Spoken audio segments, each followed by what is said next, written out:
Yes कर्रा पागल को दिली पागल को दिली पागल को दिली अपना प्यार में पागल को दिली पागल को दिली पागल को दिली अपना प्यार में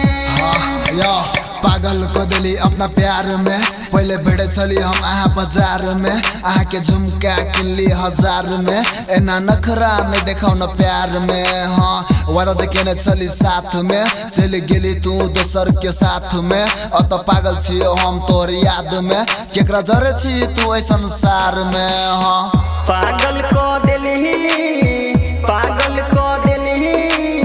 पागल को दिली अपना प्यार में पागल को दिली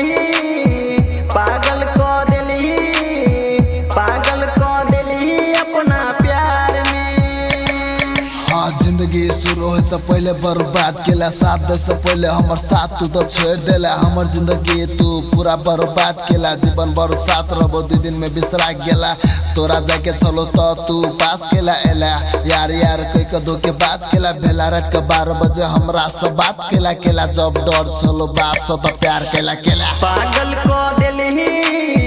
पागल को दिली पागल को दिली अपना प्यार में पागल को दिली पागल को दिली पागल को दिली अपना प्यार में। पागल को दिली अपना प्यार में पहले भिड़े चली हम आहा बाजार में आहा के झुमका किल्ली 1000 में एना नखरा नहीं देखाओ न प्यार में। हाँ वादा देखे न चली साथ में चली गेली तू दोसर के साथ में और तो पागल छियो हम तोर याद में केकरा जरे छी तू ऐ संसार में। हाँ